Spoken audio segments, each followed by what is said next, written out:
Hello student, मैं यामिनी वैष्णव आप सभी का अपने यूट्यूब चैनल फैव मैथ में स्वागत करती हूँ। आज का जो हमारा लेक्चर रहेगा वो 5th लेक्चर रहेगा और आज हम पढ़ेंगे इंटीग्रल इक्वेशन में homogeneous Fredholm integral equation of the second kind with separable colonel. Separable colonel का एक नाम और होता है जिसे हम डिजनरेटेड कर्नल बोलते हैं। और हम होमोजेनियस फ्रीडल इंटीग्रल इक्वेशन के क्वेश्चन सॉल्व करने पर देखेंगे कि जो हमारा सॉल्यूशन है वो कौन सा सॉल्यूशन रख रहा है और हम इसमें कैरेक्टरिस्टिक वैल्यू, आइगन वैल्यू, जिसे हम आइगन वैल्यू भी बोलते हैं, कैरेक्टरिस्टिक वैल्यू को आइगन वैल्यू भी बोला जाता है और कैरेक्टरिस्टिक फंक्शन को हम आइगन फंक्शन भी बोलते हैं, वो फाइंड आउट करेंगे। ठीक है, इससे पहले का वीडियो अगर आपको पसंद आए तो प्लीज लाइक एंड सब्सक्राइब जरूर करें। तो चलिए स्टार्ट करते हैं। ओके,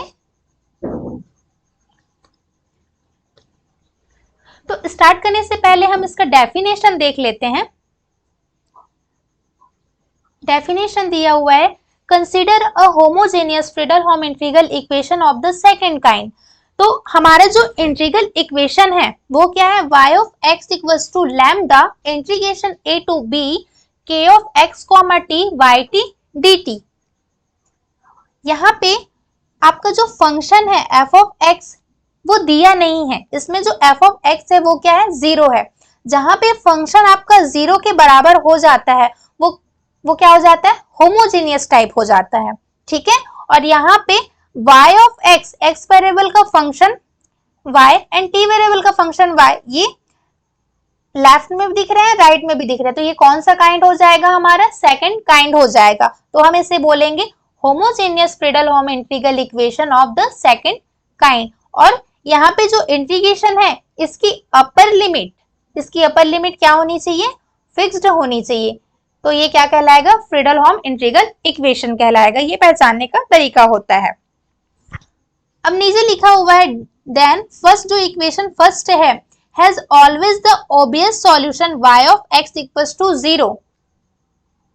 यदि y of x equals to 0 है तो ये जो सॉल्यूशन हो जाएगा, ये कौन सा सॉल्यूशन हो जाएगा, ये ट्रिवियल सॉल्यूशन हो जाएगा, जिसे हम यूनिक सॉल्यूशन भी बोलते हैं। यूनिक सॉल्यूशन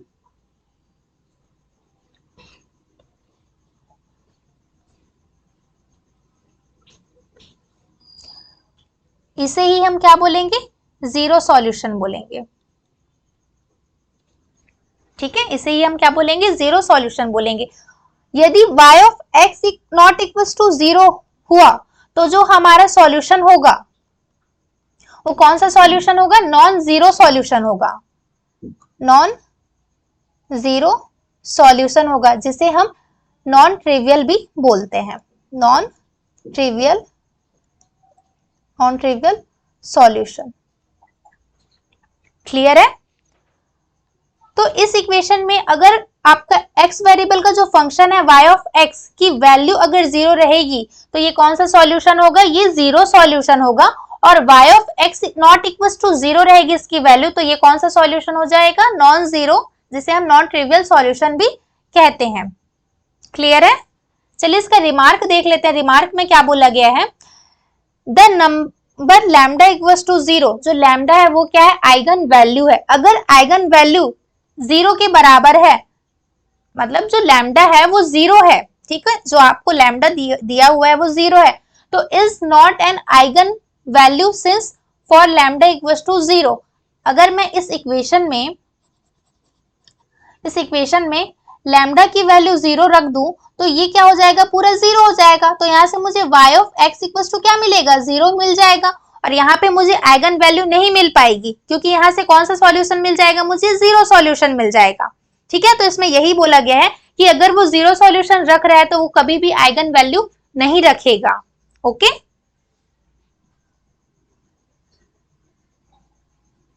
नेक्स्ट देखते हैं, homogeneous Fredholm integral equation of the second kind with separable और डिजनरेटेड कर्नल। आपको देखना है कि जो आपको homogeneous Fredholm integral equation given है उसमें आपका जो कर्नल है वो सेपरेट दिया है कि नहीं दिया है। अगर वो सेपरेट करके नहीं दिया है तो आपको उसको सेपरेबल करना पड़ेगा। ठीक है, तो चलिए करते हैं। Consider a homogeneous Fredholm integral equation of the second kind. ये जो इंटीग्रल इक्वेशन है kernel k of x comma T, जिसमें t वेरिएबल का भी कर्नल है और x वेरिएबल का भी कर्नल है। Since kernel k of x comma T is separable, तो हम इसको सेपरेट करेंगे। ठीक है, कैसे सेपरेट करेंगे? यहाँ पे जो फंक्शन है एफ आई है वो x वेरिएबल का फंक्शन है और यहाँ पे जो g है वो t वेरिएबल का फंक्शन है।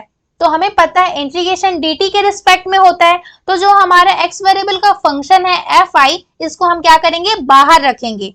तो आप देख सकते हैं यहाँ पे मैंने एफ आई एक्स को बाहर किया और अंदर क्या मिला मुझे? Integration a to b g I t, t variable का function y T D T.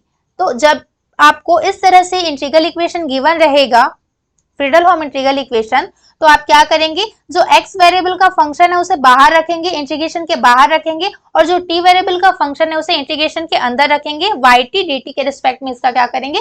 Integration करेंगे। ठीक है, फिर आप ये जो t है ना, जो t वेरिएबल का फंक्शन है इंटीग्रेशन के अंदर है G T Y T D T, इसको आप एक वैल्यू देंगे, है ना, सी आई टाइप का, जहां पे सी आई क्या है? आर्बिट्री कांस्टेंट है। आप इसको वैल्यू देंगे सी आई जैसा, तो यहां से ये क्या हो जाएगा? Integration A to B G I T Y T D T. तो यहाँ से इस इक्वेशन 4 से हमारा जो है वो कैसा हो जाएगा? Equation y of x equals to lambda summation m equals to 1 to n F I X मैंने बाहर किया है और इसकी वैल्यू मैंने क्या रखी? सी आई। तो यहाँ से ये हो जाएगा सी आई। तो यहाँ पे वही लिखा हुआ है। ठीक है, जैसे ही मैंने रिड्यूस किया इक्वेशन को 3 एंड 4 को, तो यहाँ से क्या मिला मुझे? y of x equals to lambda summation m equals to 1 to n F I x c i, जहाँ पे जो ये इंटीग्रेशन की वैल्यू थी उसको मैंने क्या दिया? एक वैल्यू दे दिया जो सी आई है। ठीक है, चलिए नेक्स्ट सॉल्व करते हैं। Multiplying C1, C2, C3, so also Ci successively by G1x, G2x, so also Gnx and integrating over the interval A to B, है ना, एक इंटरवल है आपको ए बी इंटरवल दिया हुआ है, उसमें आप क्या करेंगे? उसको इंटीग्रेट करेंगे। तो इस तरह से integration A to b G1x yx dx equals to lambda summation i equals to 1 to n c i, integration में जो कांस्टेंट है वो आप बाहर रखेंगे और इंटीग्रेशन किसका करेंगे? G1x F I x. यहाँ पे जो G1 रहेगा, G1x रहेगा, उसके बाद i की वैल्यू आप 1 दे 2 दे ऐसा दे सकते हैं। ठीक है, तो ये i की वैल्यू 1 से स्टार्ट होगी। उसी तरह हम G2x yx dx equals to lambda summation i equals to 1 से n c i, integration a to b G2x f I x dx, so also ये आप निकालेंगे। तो हम जैसे ही क्वेश्चन सॉल्व करेंगे तब आपको क्लियर होगा कि ये जो फॉर्मूला है, ये जो मेथड है वो किस तरह से दिया हुआ है। तो हम क्वेश्चन सॉल्व करते हैं, देन आपको समझ में आएगा। ओके, तो यहाँ से alpha i j equals to क्या हो जाएगा? Integration A to B g j x f I x d x, जहाँ पे आई जे है वो कहाँ से स्टार्ट हो रहा है आपका? 1 टू सो ऑन n तक है। तो हम क्वेश्चन सॉल्व करेंगे तब आपको क्लियर होगा। तो ये इस तरह से हम जो कांस्टेंट है उसकी वैल्यू निकालते हैं, है ना, कांस्टेंट की वैल्यू निकालते हैं, और जो आपकी इंटीग्रल इक्वेशन है उसमें आप कांस्टेंट की वैल्यू पुट करेंगे तो आपको वहां से जो आइगन फंक्शन है वो निकल के आएगा। तो हम क्वेश्चन सॉल्व करते तब आपको क्लियर होगा। तो यहाँ पे जो इसकी डिटर्मिनेंट की वैल्यू है वो 0 के बराबर आ जाएगी, तो ये कौन सा सॉल्यूशन हो जाएगा? ये 0 सॉल्यूशन हो जाएगा।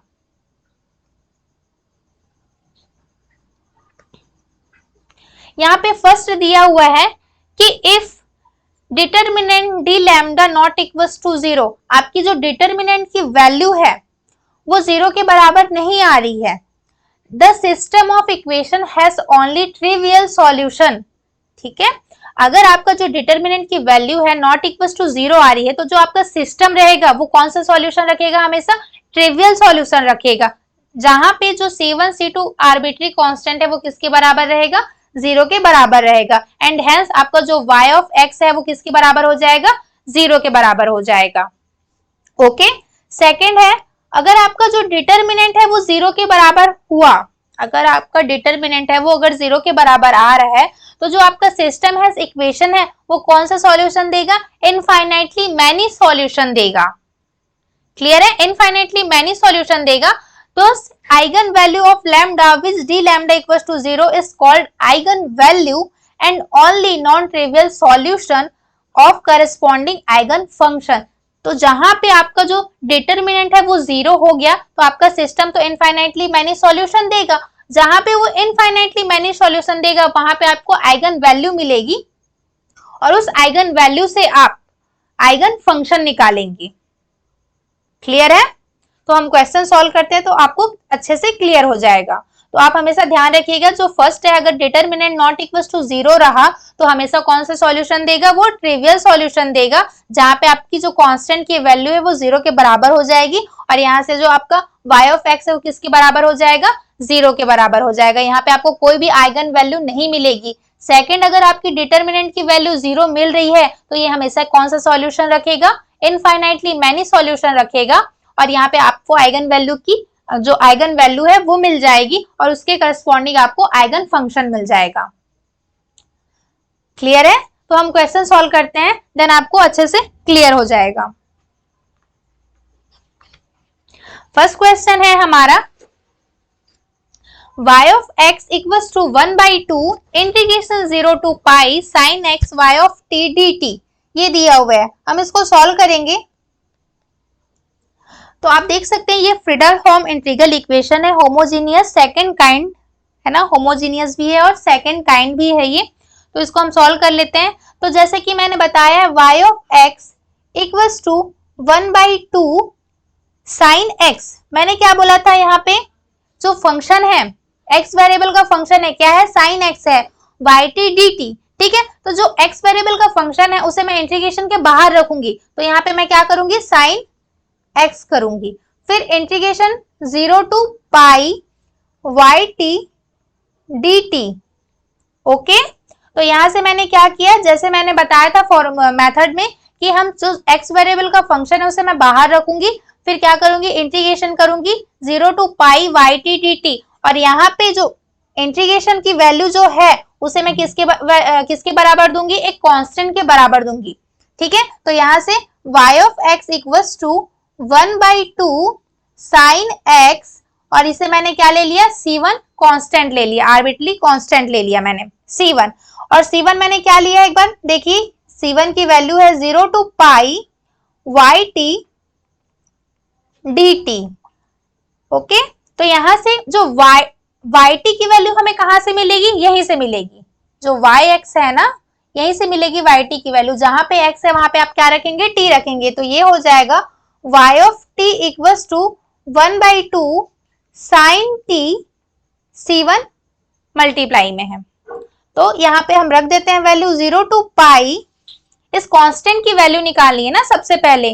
तो C1 equals to 0 to pi yt ये रहा 1/2 साइन t C1। क्लियर है? तो यहाँ पे जो कांस्टेंट है उसे मैं बाहर कर देती हूँ, dt के रिस्पेक्ट में इसका इंटीग्रेशन होगा C1 इक्वल्स टू 1/2 और C1 मैं बाहर कर देती हूँ तो 1/2 C1 इंटीग्रेशन 0 टू पाई, क्या मिला मुझे अंदर? Sine t dt। इसका मैं क्या करूंगी? dt के रिस्पेक्ट में इंटीग्रेशन करूंगी। जैसे ही मैं इसका इंटीग्रेशन करती हूँ तो मुझे क्या मिलता है? 1/2 C1 जो बाहर है और साइन का क्या होता है इंटीग्रेशन करने पर? माइनस कॉस t होता है और लिमिट क्या है? 0 टू पाई है। इसकी लिमिट क्या है? 0 टू पाई है। चलिए इसका इंटीग्रेशन कर देते हैं। बाहर है 1/2 C1 minus cos t 0 to pi, ये है value 1/2 C1 upper limit minus lower limit. तो अपर लिमिट जैसे मैं रखूंगी cos pi. Okay, cos pi upper limit pi रखी मैं, फिर उसके बाद upper limit minus lower limit, तो माइनस माइनस क्या हो जाएगा? प्लस हो जाएगा और यहां से क्या वैल्यू मिल जाएगी मुझे? cos 0 इसकी वैल्यू मिल जाएगी। आप देख सकते हैं 1/2 C1 cos पाई की वैल्यू क्या होती है? 1 होती है। cos पाई की वैल्यू 1 होती है और यहाँ पे माइनस है तो -1 और यहाँ से हमें पता है cos 0 की वैल्यू क्या मिलती है? हमें 1 मिलती है। तो ये क्या हो जाएगा? 0 हो जाएगा। तो लेफ्ट साइड में क्या था, C1 था, तो C1 की वैल्यू मुझे क्या मिल रही है, 0 मिल रही है। तो आप देख सकते हैं यहाँ पे जो C1 है कांस्टेंट की वैल्यू है 0 है, और हमारे इंटीग्रेशन का वैल्यू क्या था, y of x equals to integral equation y of x equals to 1/2, ये था 1/2 0 टू पाई, यहाँ पे था साइन x, एक सेकंड देख लेते हैं क्वेश्चन एक बार, साइन x yt dt, ठीक है, साइन x yt dt था। तो y of x equals to 1/2 sine x, यहाँ पे मैंने कांस्टेंट लिया था integration 0 to pi yt dt को, तो ये C1 हुआ था। तो आप देख सकते हैं जो y ऑफ x है, यहाँ पे अगर मैं C1 की वैल्यू 0 रखूंगी तो ये पूरा क्या हो जाएगा, 0 हो जाएगा। तो यहाँ से y ऑफ x किसके बराबर हो गया, 0 के बराबर हो गया। तो ये कौन सा सॉल्यूशन हो गया, ट्रिवियल सॉल्यूशन हो गया, 0 सॉल्यूशन हो गया। और हमें पता है 0 सॉल्यूशन में कभी भी हमें आइगन वैल्यू नहीं मिलती, तो यहाँ भी कभी मुझे आइगन वैल्यू नहीं मिलेगा, नॉट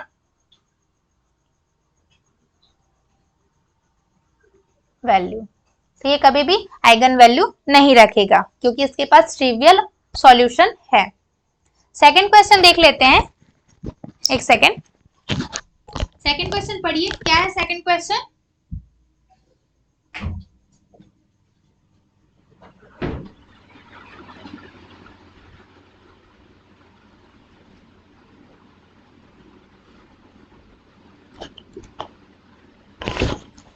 सेकंड क्वेश्चन है the eigen value lambda of the Fredholm integral equation y of x equals to lambda 0 to 1 x square t yt dt, ये दिया हुआ है। सॉल्व कर लेते हैं इसे। y of x equals to lambda 0 to 1 x square t yt dt, ये दिया हुआ है। हम क्या करते हैं, y of x equals to, इसमें हम जो हमारा जो सेपरेबल कर्नल है ना, तो यहाँ पे जो एक्स स्क्वायर है उसको मैं बाहर रखूंगी, लैम्डा एक्स स्क्वायर, और जो टी वेरिएबल का फंक्शन है उसे मैं इंटीग्रेशन के अंदर रखूंगी। तो 0 to 1 यहाँ पे क्या मिलेगा मुझे, t Y T D t, y of x equals to lambda x square, जो इंटीग्रेशन की वैल्यू है, यहाँ पे जो इंटीग्रेशन है उसको मैं एक वैल्यू दे दूंगी C1, एक कांस्टेंट इसकी वैल्यू दे दूंगी, और मैं इस कांस्टेंट की वैल्यू निकालूंगी, क्या है 0 to 1 t of y T D t, और यहीं से मैं वाई टी निकाल लेती हूँ। क्या करूंगी, y ऑफ x की जगह मैं t रखूंगी, तो यहाँ से मुझे क्या मिल जाएगा, लैम्डा x की जगह t स्क्वायर C1 जैसा मिल जाएगा। तो ये मेरा रहा y ऑफ t, मैं क्या करूंगी इसमें पुट कर दूंगी, ठीक है, इंटीग्रेशन में पुट कर दूंगी। तो यहाँ से 0 to 1 t वाई टी क्या रहा, लैम्डा t स्क्वायर C1, और ये रहा dt। इसका इंटीग्रेशन करने पे मुझे क्या मिलेगा, चलिए देखते हैं। इंटीग्रेशन 0 to t, सॉरी 0 से 1 है, 0 to 1 t lambda square, sorry lambda t square,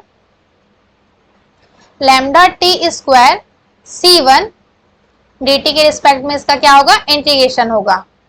C1 equals to 0 to 1 t का मल्टीप्लाई कर देती हूं मैं, तो यहां से हो जाएगा lambda C1 t cube dt हो जाएगा। क्लियर है। C1 equals to lambda C1 constant है, तो मैंने एज अ कांस्टेंट उसको बाहर निकाल दिया है। 0 to 1 t क्यूब dt, इसका dt के रिस्पेक्ट में क्या होगा, इंटीग्रेशन होगा। तो लैम्डा C1 क्या हो जाएगा, t की पावर 3, तो इंटीग्रेशन करने पे मुझे क्या मिलेगा, t की पावर 4/4, तो मैं 4 को बाहर रखती हूँ, और यहाँ से 0 to 1 इसका लिमिट पुट कर देंगे हम। C1 equals to limit upper limit minus lower limit, तो यहाँ से लैम्डा C1/4, अपर लिमिट में रखूंगी 1 और लोअर लिमिट 0, तो मुझे क्या मिल जाएगा, C1 equals to lambda C1/4। इसको मैं इधर लेके आ जाती हूँ लेफ्ट साइड में, C1 minus lambda C1/4 equals to 0, तो यहाँ से मुझे वैल्यू क्या मिल जाएगी, C1 1 माइनस, दोनों से C1 कॉमन निकाल दिया मैंने, यहाँ मिलेगा मुझे 1 माइनस लैम्डा/4 इक्वल्स टू 0। यहाँ पे आप देख सकते हैं जो C1 है, अगर इस C1 की वैल्यू मैं 0 रखूंगी, अगर मैं ये C1 की वैल्यू 0 के बराबर कर रही हूं, तो यहाँ से मुझे जो इंटीग्रल इक्वेशन है उसकी वैल्यू क्या मिल जाएगी, 0 मिल जाएगी, और यहाँ से मुझे क्या सॉल्यूशन मिल जाएगा, 0 सॉल्यूशन मिल जाएगा।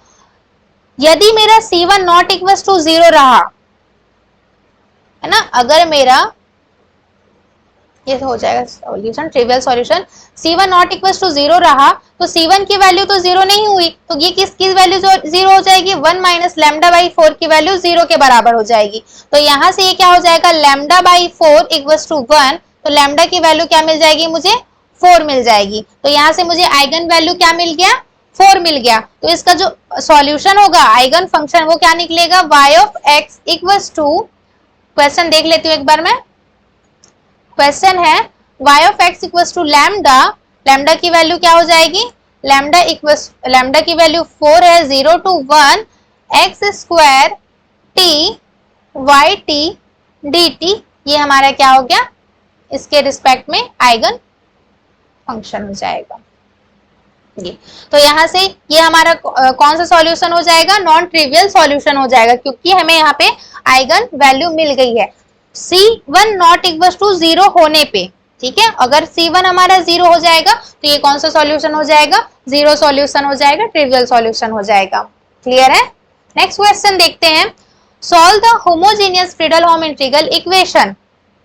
यहाँ पे फिर से वही करेंगे हम, सॉल्यूशन है हमारा y of x equals to lambda 0 to 1 e की पावर x e की power t y t dt, ये दिया हुआ है। y of x equals to, मैं क्या करती हूँ, जो x वेरिएबल का फंक्शन है उसे बाहर रखती हूँ इंटीग्रेशन के, तो e की पावर x और अंदर क्या रहेगा, t वेरिएबल का फंक्शन रहेगा, e की power t y t dt, और मैं क्या करूंगी, इसे एक वैल्यू दे दूंगी जिसे कांस्टेंट के बराबर। ठीक है, तो y of x equals to lambda e की पावर x, ये हो जाएगा C1, और यहीं से मैं क्या करती हूँ, yt निकाल देती हूँ, जहां पे x है वहां पे मैं क्या रखूंगी, t रखूंगी, तो ये क्या मिल जाएगा मुझे, लैम्डा e की पावर t C1 मिल जाएगा। ये किसकी वैल्यू हो गई, yt की वैल्यू हो गई। अब हम क्या निकालेंगे, C1 निकालेंगे। ठीक है, तो C1 इक्वल्स टू क्या है, 0 to 1 e की power t yt dt, yt अभी मैंने क्या निकाला है, yt ये रहा, तो yt मैं लिखूंगी लैम्डा e की पावर t C1 dt के रिस्पेक्ट में इसका क्या हो जाएगा, इंटीग्रेशन हो जाएगा। तो आप देख सकते हैं यहाँ से 0 to 1 e की पावर t का मल्टीप्लाई करूंगी तो क्या मिल जाएगा मुझे, लैम्डा e की पावर 2t C1 dt के रिस्पेक्ट में इसका क्या हो जाएगा, इंटीग्रेशन हो जाएगा। तो चलिए इसको इंटीग्रेट करते हैं। C1 equals to 0 to 1 e की power 2t lambda c dt, तो मैं जो लैम्डा c है वो कांस्टेंट है, लैम्डा C1 इसको मैं बाहर निकाल देती हूँ, तो लैम्डा C1 कांस्टेंट है, 0 to 1 e की पावर 2t का मैं इंटीग्रेशन करूंगी dt के रिस्पेक्ट में, तो ये मुझे क्या मिलेगा, लैम्डा C1, इसकी वैल्यू मिलेगी e की पावर 2t अपॉन 2, तो 2 मैंने बाहर रखा और इसका क्या मैंने क्या लिमिट पुट करूंगी मैं इसमें 0 to 1, तो यहाँ से lambda C1 upon 2 upper limit minus lower limit हो जाएगा, तो अपर लिमिट की वैल्यू 1 है तो t पे मैं क्या रखूंगी, 1 रखूंगी, तो e की power 2 into 1 minus lower limit तो 0, अपर लिमिट माइनस लोअर लिमिट, तो e की पावर क्या हो जाएगा, 0 हो जाएगा। तो यहाँ से इसकी वैल्यू क्या मिलेगी, C1 equals to lambda C1 upon 2, यहाँ से मिलेगा मुझे e स्क्वायर माइनस 1। इसको आगे और सॉल्व कर लेते हैं, तो यहाँ से C1 इक्वल्स टू ये हो जाएगा lambda C1 e square minus 1 upon 2, इसको इधर ट्रांसफर कर देती हूँ मैं, तो C1 minus lambda C1 e square minus 1 upon 2 equals to 0। तो यहाँ से क्या हो जाएगा, दोनों साइड से C1 मतलब कॉमन निकाल सकती हूँ मैं यहाँ से, तो C1 कॉमन हो जाएगा, 1 minus lambda e square minus 1 upon 2 equals to 0, जहाँ पे जो हमारी C1 है उसकी वैल्यू नॉट इक्वल्स टू 0 रखेंगे हम, C1 की वैल्यू मैं नॉट इक्वल्स टू 0 रखूंगी, तो मुझे क्या मिल जाएगा, 1 माइनस लैम्डा, सॉरी हाँ ठीक है, lambda e square minus 1 upon 2 equals to 0। आगे सॉल्व कर लेते हैं इसे, 1 minus lambda e square minus 1/2 equals to 0।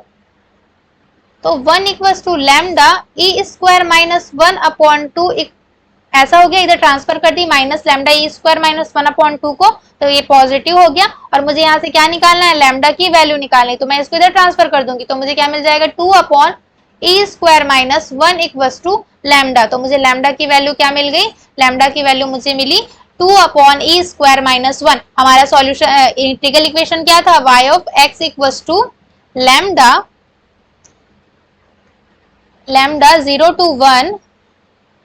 0 to 1 e की पावर x इंटू e की power t y t dt था, है ना।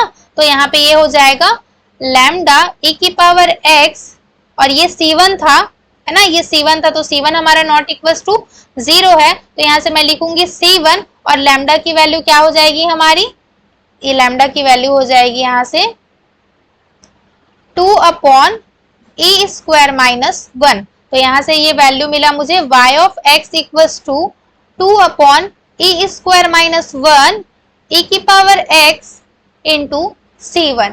ये मेरा क्या हो गया, आंसर हो गया। तो इस तरह से इसके क्वेश्चन को सॉल्व किया जाता है। अगर मैं कांस्टेंट, जो कांस्टेंट है c1, उसको अगर मैं 0 ले लूंगी तो यहाँ से मुझे जो सॉल्यूशन है वो क्या मिल जाएगा, ट्रिवियल सॉल्यूशन मिल जाएगा। आपके ऊपर है ऑप्शन में आपको क्या देके रखा है, किस तरह से पूछ रहा है आपको ऑप्शन में, उस टाइप से आपको क्वेश्चन को सॉल्व करने हैं और उसका जो सही ऑप्शन है उसको टिक करना है। ओके, नेक्स्ट क्वेश्चन देखते हैं। फोर्थ क्वेश्चन है हमारा, the value of lambda for which of the integral equation y of x equals to lambda 0 to 1 6x minus t yt dt has a non-trivial solution are given by the roots of the root, ये double हो गया है, roots of the equation। तो चलिए इसको solve कर लेते हैं। y of x equals to lambda 0 to 1 6x minus t yt dt। Okay, तो यहां से क्या करते हैं हम, y of x equals to lambda, इसको मैं सेपरेट कर लेती हूँ, 0 to 1 6x yt dt, इसको मैं अलग अलग इंटीग्रेशन के फॉर्म में लिख रही हूँ, minus lambda 0 to 1 t yt dt। Okay, कुछ नहीं किया मैंने, बस इसको अलग अलग इंटीग्रेशन के फॉर्म में लिख दिया है।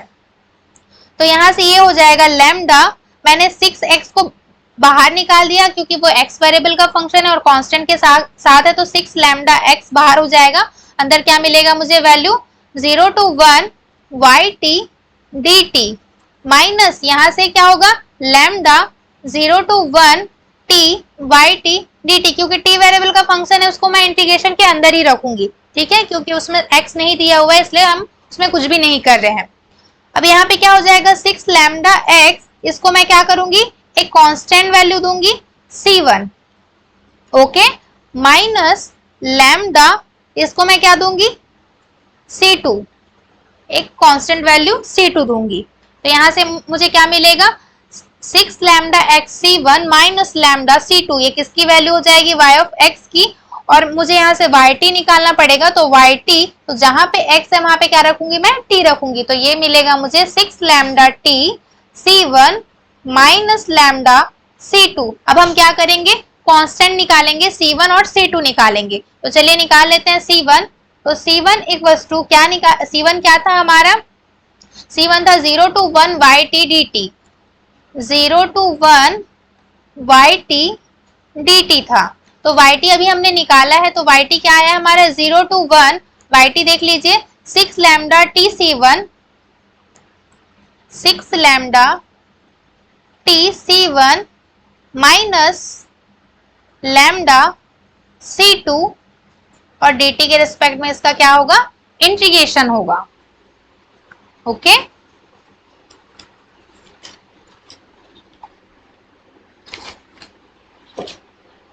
तो चलिए करते हैं इसका integration. c1 equals to 6 lambda C1 integration 0 to 1 t dt minus lambda C2 integration 0 to 1 इसका क्या हो जाएगा dt। सॉल्व कर लेते हैं तो C1 equals to 6 lambda C1, यहाँ से मुझे क्या मिलेगा टी स्क्वायर बाई 2 मिलेगा। अगर मैं इसका इंटीग्रेशन करूंगी तो 2 यहाँ पे रखती हूँ मैं, और यहाँ से ये हो जाएगा T square 0 to 1 minus lambda C2, इसका इंटीग्रेशन करने पे मुझे क्या वैल्यू मिलेगी t, लिमिट हो जाएगा 0 to 1, तो C1 equals to 6 lambda C1 upon 2, upper limit minus lower limit, तो 1 का square minus 0 minus lambda C2, ये क्या मिलेगा मुझे अपर लिमिट 1 माइनस 0, इसकी वैल्यू मिल जाएगी C1 इक्वल्स टू 2 3 3 टाइम, तो 3 लैम्डा C1 1 से मल्टीप्लाई करने पे यही आएगा माइनस लैम्डा C2, ये इसकी वैल्यू। ये रहा मेरा C1। एक काम करती हूँ मैं यहाँ से जो C1 है उसको लेफ्ट में ट्रांसफर कर देती हूँ, तो ये हो जाएगा C1 minus 3 lambda C1 left में लेके आ गई, प्लस था तो माइनस में माइनस के साथ आएगा, और राइट साइड में क्या था माइनस लैम्डा C2 है, तो ये हो जाएगा plus lambda C2 equals to 0। तो यहाँ से मुझे मिलेगा C1 मैंने बाहर कर दिया 1 minus 3 lambda plus lambda C2 equals to 0। मैं यहाँ पे इसको जो माइनस का मल्टीप्लाई कर देती हूँ, तो ये हो जाएगा C1 3 लैम्डा माइनस 1, और यहाँ से प्लस है वो क्या हो जाएगा minus lambda C2 equals to 0। ये फर्स्ट इक्वेशन हुआ। अब हम क्या निकालेंगे C2 निकालेंगे, तो C2 क्या था हमारा, C2 था integration 0 to 1 t yt dt, integration 0 to 1 t yt dt था। तो यहाँ से हो जाएगा 0 to 1 t, yt की वैल्यू क्या है, yt की वैल्यू है 6 lambda tc1, 6 lambda tc1 minus lambda c2, और dt के रिस्पेक्ट में इसका क्या होगा इंटीग्रेशन होगा। C2 इक्वल्स टू यहां से 0 to 1 t का मल्टीप्लाई हो जाएगा अंदर t c लैम्डा, यहाँ से t स्क्वायर हो जाएगा, t का मल्टीप्लाई करूंगी तो क्या हो जाएगा अंदर t है तो t स्क्वायर हो जाएगा 6 लैम्डा C1 माइनस यहाँ पे t का मल्टीप्लाई हो जाएगा तो t लैम्डा C2, dt के रिस्पेक्ट में इसका क्या हो जाएगा इंटीग्रेशन हो जाएगा। तो C2 इक्वल्स टू मैं क्या करूंगी 6 लैम्डा C1 को बाहर निकालूंगी, 6 लैम्डा C1 इंटीग्रेशन 0 to 1 किसका इंटीग्रेशन होगा t स्क्वायर का dt के रिस्पेक्ट में इंटीग्रेशन होगा, माइनस मैं क्या करूंगी लैम्डा C2 को बाहर रखूंगी और इंटीग्रेशन करूंगी किसका 0 to 1 t का dt के रिस्पेक्ट में। तो यहाँ से हो जाएगा C2 equals to 6 lambda C1, ये हो जाएगा t क्यूब बाई 3, तो 3 मैं बाहर रखूंगी और अंदर क्या मिलेगा मुझे, अंदर मिलेगा t cube 0 to 1 minus lambda C2, यहाँ से क्या मिलेगा मुझे t स्क्वायर बाई 2 मिलेगा, 2 मैं बाहर कर देती हूँ और यहाँ से क्या मिला मुझे t स्क्वायर 0 to 1। क्लियर है।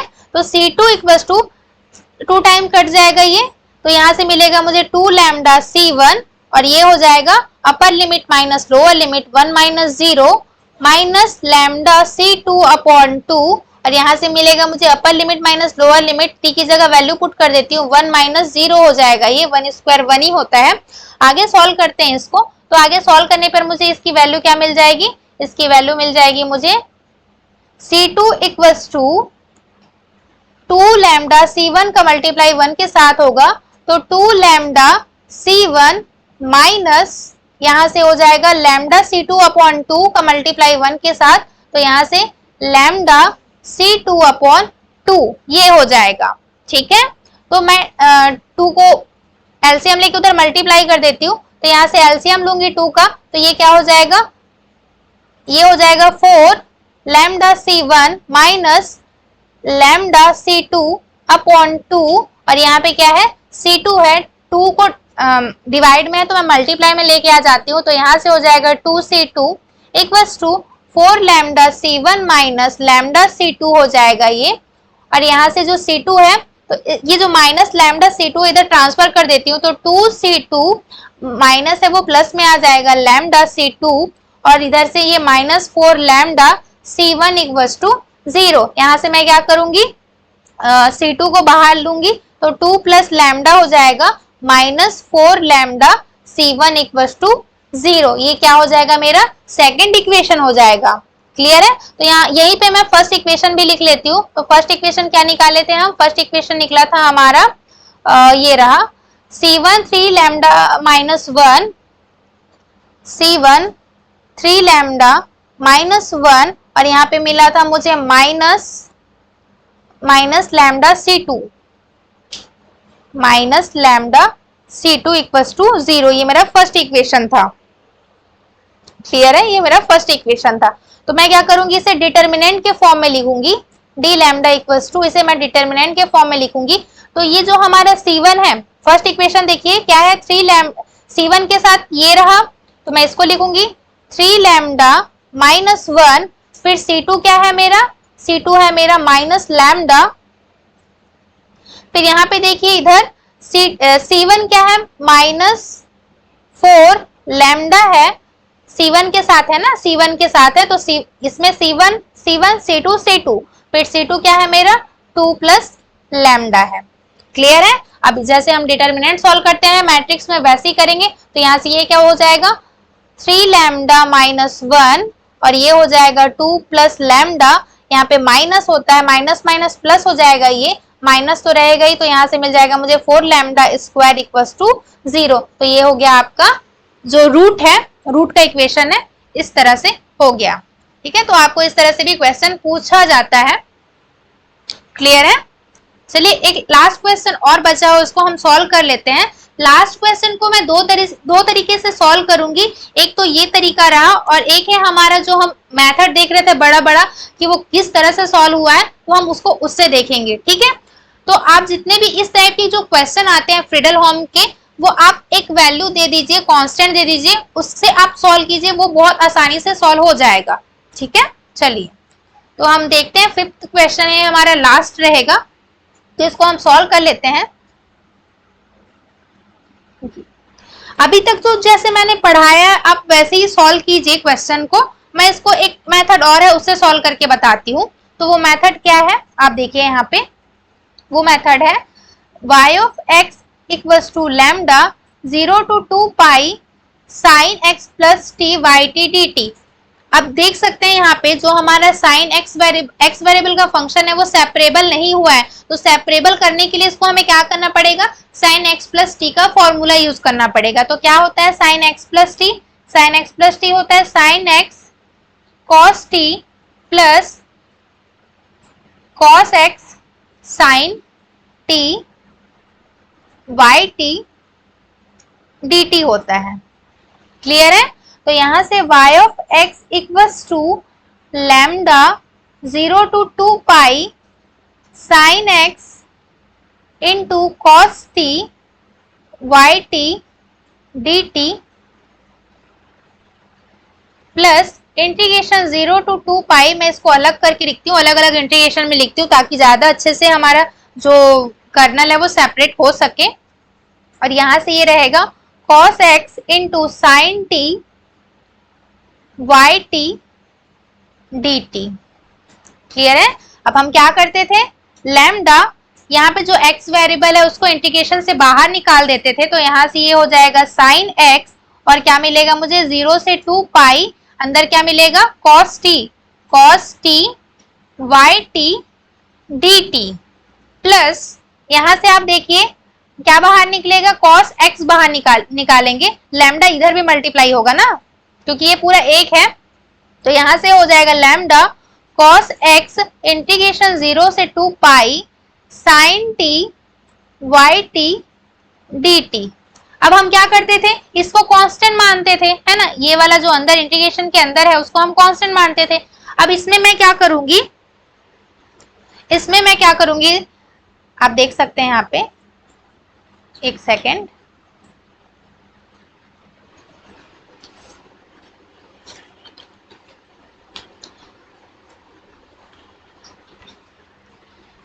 ये जो स्टेप है ना, ये जो मैं बताई यहाँ पे, एक सेकेंड रुक जाइए। हाँ, यहाँ पे हम क्या करते थे, जो इंटीग्रेशन है उसको मैं कांस्टेंट लेती थी, लेकिन यहाँ पे मैं कांस्टेंट नहीं लूंगी, ये अलग मेथड है जो मैं बता रही हूँ वो। अब मैंने एक लाइन एक्स्ट्रा सॉल्व कर दिया है, लेकिन कोई नहीं, चलेगा।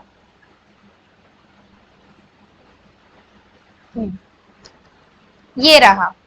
अब ये जो है sin x cos t plus cos x sin t है, तो मैं क्या करूंगी, जो sin x है वो मैं उसको g1 मानूंगी, g1 x मानूंगी, और ये जो cos t है उसको मैं क्या करूंगी, g2 x मानूंगी। क्लियर है? और यहाँ पे जो cos x है, सॉरी, हाँ ठीक है, cos x है उसको मैं क्या करूंगी, फंक्शन f1 x मानूंगी, और यहां से ये क्या हो जाएगा, f2 x हो जाएगा। ओके, क्लियर है यहां तक? हाँ, अब फिर मैं यहाँ पे क्या करूंगी, अल्फा 1 1 लूंगी, जैसे उसमें था ना अल्फा आई जे, तो यहाँ पे क्या करूंगी, मैं अल्फा 1 1 लूंगी, इक्वल करूंगी इसको किसके, इंटीग्रेशन क्या दिया हुआ है हमें, लैम्डा 0 to 2 पाई दिया हुआ है, और यहाँ पे क्या रहेगा, g1x, और यहाँ पे क्या था, एफ आई, तो आई की जगह मैं क्या रखूंगी, 1 रखूंगी, ठीक है, f1x, और ये क्या हो जाएगा, dx के रिस्पेक्ट में इंटीग्रेशन हो जाएगा इसका, इक्वल्स टू क्या होगा, लैम्डा 0 to 2 पाई g1x, तो g1x क्या है मेरा, sin x है, g1x क्या है, sin x है, और f1x क्या है मेरा, cos x है, और इसका क्या करूंगी, dx के रिस्पेक्ट में इंटीग्रेशन करूंगी। जैसे ही मैं इसका dx के रिस्पेक्ट में इंटीग्रेशन करूंगी तो मुझे क्या मिल जाएगा, यहाँ से ये अल्फा 1 1 के लिए है, तो lambda integration 0 to 2 pi sin x into cos x dx के रिस्पेक्ट में, एक काम करती हूँ उसमें 2 का मल्टीप्लाई और 2 का डिवाइड कर देती हूँ, ठीक है, तो हमें पता है 2 sin x into cos x क्या होता है, ये होता है लैम्डा, ये जो डिवाइड में 2 है मैंने बाहर कर दिया, 0 to 2 पाई, ये होता है sin 2x dx, ठीक है, ये sin 2x का फॉर्मूला होता है, तो यहाँ से lambda by 2 0 to 2 pi, sine का मैं अगर इंटीग्रेशन करूंगी तो मुझे क्या मिलेगा, साइन का इंटीग्रेशन करने पे मुझे वैल्यू मिलेगी माइनस कॉस 2x, और कोफिशिएंट 2 डिवाइड में आएगा तो मैं बाहर कर देती हूँ कोफिशिएंट को, और यहाँ पे 0 से 2 पाई इसकी वैल्यू हो जाएगी। क्लियर है?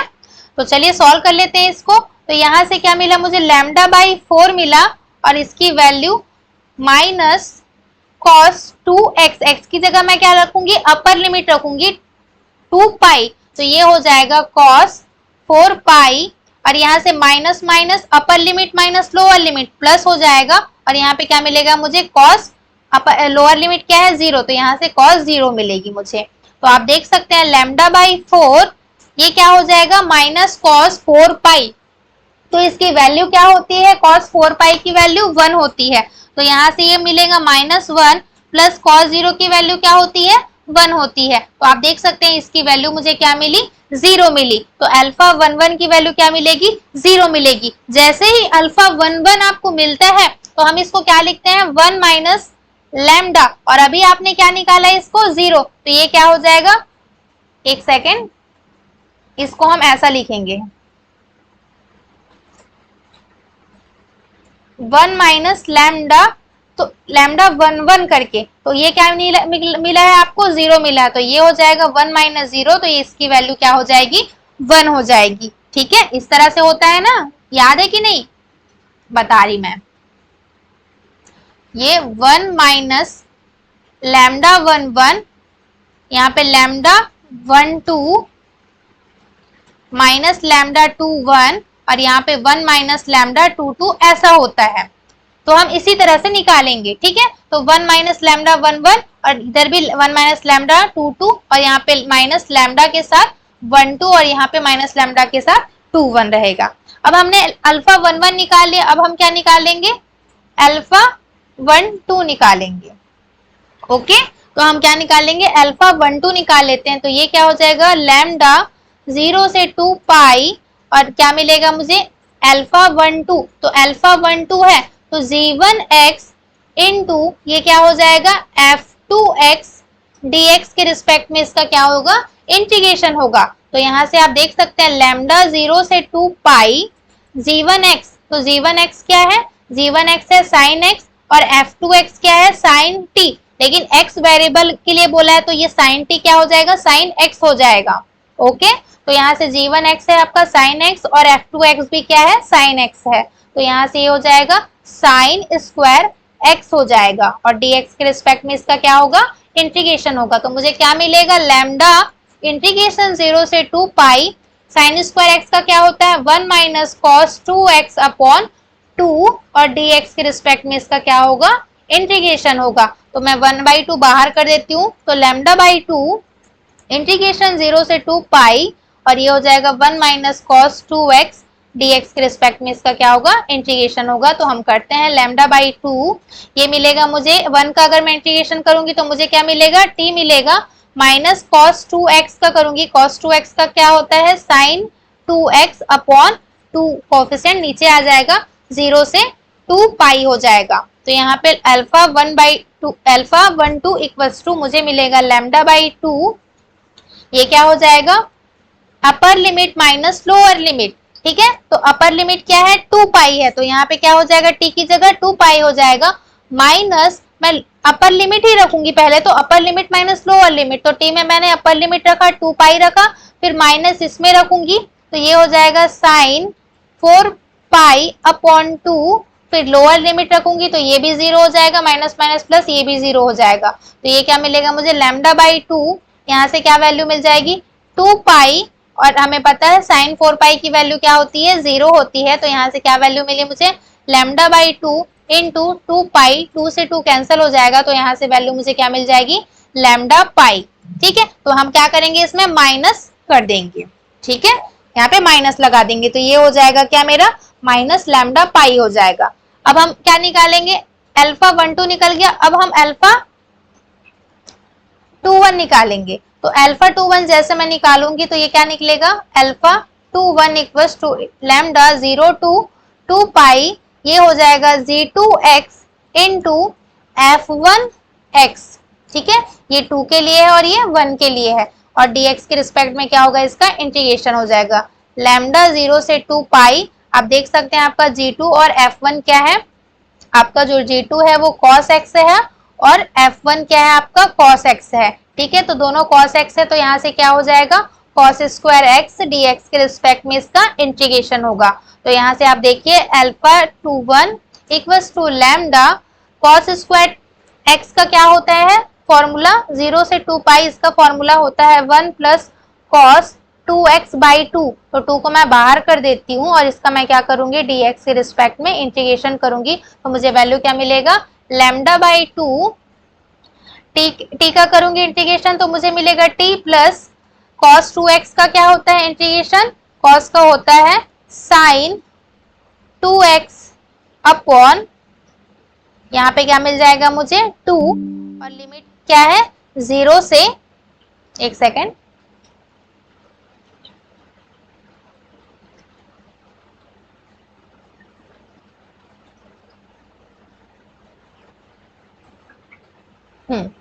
एक मिनट, थोड़ा वो बैटरी चेक करी थी मैं कितना है, 0 से 2 पाई इक्वल्स टू, ये हो जाएगा lambda by 2 upper limit minus lower limit, T की जगह मैं क्या रखूंगी 2 पाई रखूंगी, और यहाँ से प्लस ये क्या हो जाएगा साइन 4 पाई अपॉन 2 हो जाएगा, माइनस लोअर लिमिट, तो लोअर लिमिट टी की जगह 0 और यहाँ भी क्या हो जाएगा 0 माइनस 0,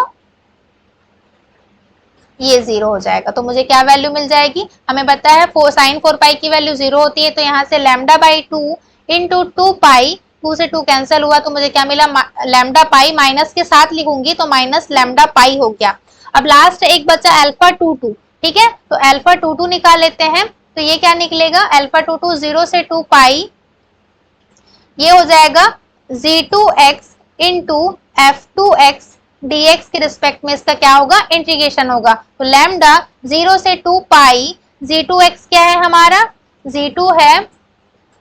g2x है cos t और f2 है हमारा sin t, तो यहाँ से हो जाएगा cos x into sign x dx, ठीक है। डिवाइड में 2 करूंगी और मल्टीप्लाई में 2 करूंगी, 2 बाहर कर देती हूँ तो यहाँ से हो जाएगा लैम्डा बाई 2, और इसका क्या होता है 2 sin x cos x की वैल्यू होती है 0 से 2 पाई, इसकी वैल्यू होती है sin 2x dx के रिस्पेक्ट में इसका इंटीग्रेशन होगा। तो क्या मिलेगा मुझे लैम्डा बाई 2, साइन का करूंगी मैं इंटीग्रेशन तो ये मिलेगा cos 2x, और डिवाइड में क्या आ जाएगा 2, तो मैं 2 बाहर कर देती हूँ 0 से 2 pi, upper limit minus lower limit रखूंगी तो lambda by 4, upper limit cos 4 pi हो जाएगा ये cos 4 पाई, अच्छा साइन का माइनस cos होता है ना, minus cos 4 pi minus minus plus lower limit 0, तो यहाँ से क्या हो जाएगा cos 0, यहाँ पे वैल्यू आप रखोगे तो क्या मिलेगा लैम्डा बाई 4, cos पाई की 4 पाई की वैल्यू 1 होती है और माइनस के साथ लिखेंगे तो -1 प्लस cos 0 की वैल्यू क्या होती है 1 होती है, तो यहाँ से वैल्यू मुझे क्या मिल जाएगी 0 इसकी वैल्यू हो जाएगी। अब हम इसे क्या करेंगे डिटर्मिनेंट के फॉर्म में लिखेंगे, तो जैसे मैं इसको डिटर्मिनेंट के फॉर्म में लिखूंगी तो ये क्या हो जाएगा 1 आया हमारा अल्फा 1 और यहाँ पे क्या मिला मुझे माइनस लैम्डा पाई, और यहाँ क्या मिला था मुझे माइनस लैम्डा पाई, और यहाँ पे मुझे क्या मिला था 1 मिला था, है ना। अल्फा 1 रहा आपका, और ये अल्फा 1 अल्फा 2 और अल्फा 2 तो आप देख सकते हैं जो आपका अल्फा 1 है वो क्या मिला है आपको 1 मिला है, अल्फा 1 क्या मिला है माइनस लैम्डा पाई, हाँ माइनस लैम्डा पाई मिला है आपको ये रहा, और अल्फा 2 क्या मिला है आपको अल्फा 2 भी माइनस लैम्डा पाई मिला है, और अल्फा 2 क्या मिला है आपको 0 मिला है। तो मैंने इस तरह से किया। अब इसको सॉल्व कर लेते हैं, तो जैसे डिटर्मिनेंट में सॉल्व करते हैं तो ये क्या हो जाएगा 1 माइनस लैम्डा स्क्वायर और यहाँ से पाई स्क्वायर इक्वल्स टू 0, तो यहाँ से आप देख सकते हैं 1 equals to lambda square pi square, तो लैम्डा स्क्वायर इक्वल्स टू क्या मिलेगा 1 अपॉन पाई स्क्वायर, तो यहाँ से लैम्डा की वैल्यू क्या मिलेगी plus minus 1 upon pi square sorry pi मिल जाएगी, ठीक है। तो इस तरह से आपको कितनी आइगन वैल्यू मिल गई इसकी 2 आइगन वैल्यू मिल गई, ठीक है। तो यहाँ से क्या हो जाएगा ये इनफाइनाइटली मैनी सॉल्यूशन हो जाएगा ये किसके लिए lambda equals two plus minus 1 के लिए। क्लियर है, क्योंकि यहाँ पे इसे नॉन ट्रिवियल सॉल्यूशन मिल रहा है, यहाँ पे लैम्डा की 2 आइगन वैल्यू मिलती है, ठीक है। तो इस मेथड से भी क्वेश्चन को सॉल्व किया जाता है। ओके, तो आज का लेक्चर आपको कैसे लगा अगर आपको अच्छा लगे तो प्लीज लाइक एंड सब्सक्राइब जरूर कीजिएगा, ठीक है। और मैं कोशिश करूंगी कि जो CSIR नेट में प्रीवियस ईयर क्वेश्चन पूछा गया है इसमें ऐड करूं और आपको इसी तरह से इस मेथड से सॉल्व करके बताऊं, ठीक है। आज के लिए बस इतना ही, धन्यवाद।